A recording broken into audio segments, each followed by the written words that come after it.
برای توی کوچه رقصیدن، برای ترسیدن به وقت بوسیدن، برای خواهرم، خواهرت، خواهرامون، برای تغییر مغزها که پوسیدن، برای شرمندگی، برای بیپولی، برای حسرت یک زندگی معمولی، برای کودک زباله‌گرد و آرزوهاش، برای این اقتصاد دستوری، برای این هوای آلوده، برای ولیعصر و درختای فرسوده، برای پیروز و احتمال انقراضش، برای سگهای بیگناه ممنوعه، برای گریه های بیوقفه، برای تصویر تکرار این لحظه، برای چهره ای که میخنده، برای دانش آموزا، برای آینده، برای این بهشت اجباری، برای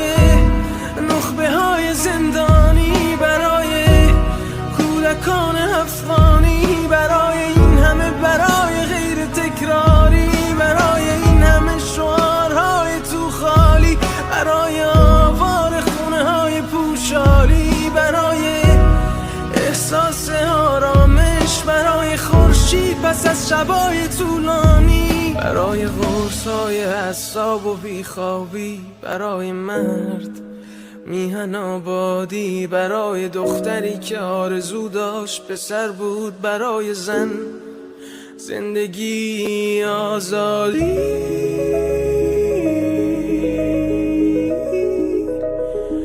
برای آزادی،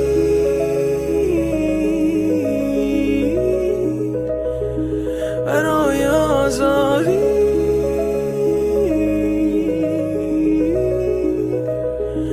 برای آزادی.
به جمهوری اسلامی نه، به جمهوری اسلامی نه.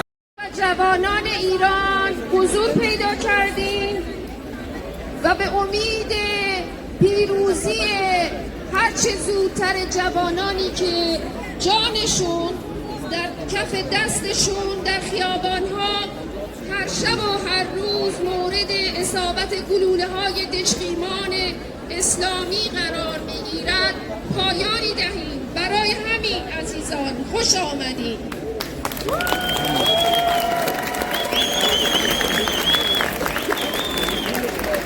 باطله. خامنه‌ای حکومتش خامنه‌ای حکومتش هر یک نفر کشته شه هر یک نفر کشته شه تانک فش بشه آخون باید گم بشه تانک فش بشه آخون باید گم بشه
Liebe Freundinnen, liebe Freunde, ich bin Nazar Faria. Wie viele andere hier auch, bin ich Iranerin.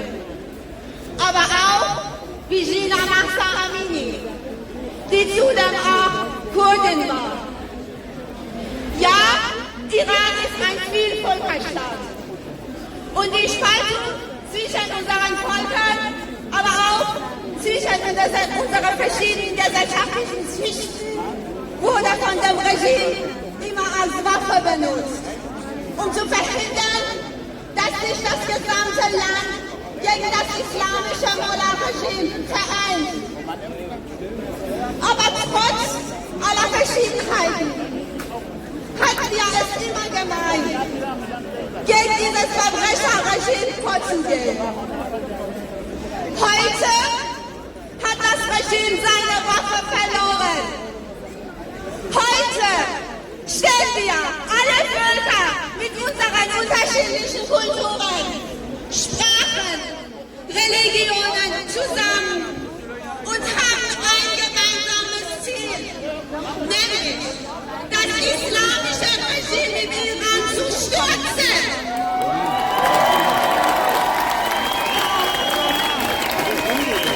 Das Regime, das unsere Geschwister ermordet. Das Regime, das auch unsere Kinder erschießt. Kennt ihr Khuda Nur Lajai? Er war einer unserer Brüder aus Sahedan, Sistan Baluchistan. Ihm wurde von Soldaten des Regimes in die Niere geschossen. Und anschließend wurde er an einer Stange gefesselt, bis er verblutete. Khuda Nur war natürlich nicht der einzige aus Sistan Baluchistan, der ein solches grausames Schicksal getroffen hat. In Khuda Nurs Heimatstadt Sahedan wurden mindestens noch 93 weitere Menschen, 93 weitere Menschen, darunter auch Kinder, bei einem Massaker von der Separat-Miliz ermordet. Mich schockiert aber das Verhalten der Europäischen Union.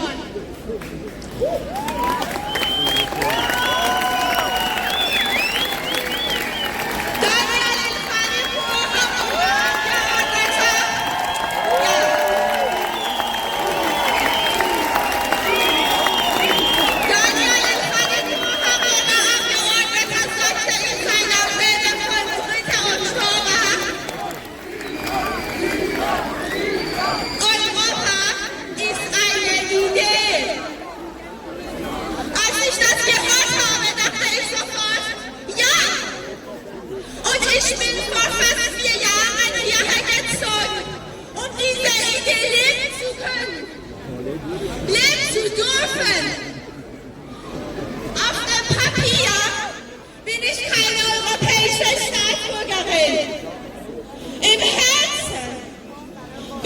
es aber. Deshalb appelliere ich an die EU, diese Idee endlich in die Wirklichkeit umzusetzen und zu verhindern, dass die EU ihre Glaubwürdigkeit, ihren Respekt zu verlieren. Ideen sind nicht zu entwickeln, sondern müssen auch gelebt werden. Es ist Zeit zu begreifen, dass diejenigen Menschen, die demokratische Freiheit geerbt haben, aufhören müssen, mit dem Verbrecherregime zu verhandeln. Diese Menschen, diese mutige Freiheitskämpferinnen und Freiheitskämpfer, welche seit 4 Wochen trotz dieser Willkür des Regimes auf die Straße gehen, brauchen nicht nur leere Parolen, sondern echte Taten.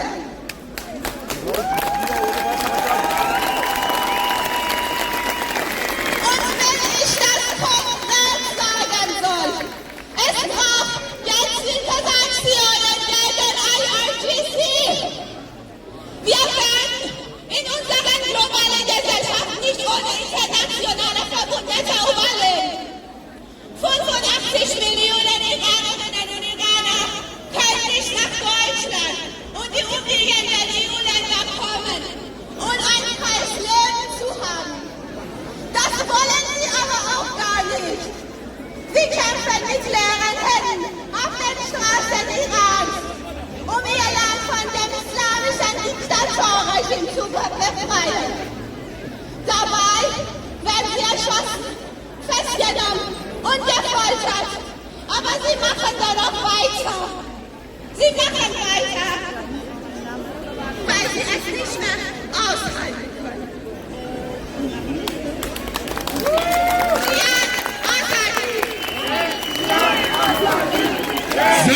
Zindagi Azadi!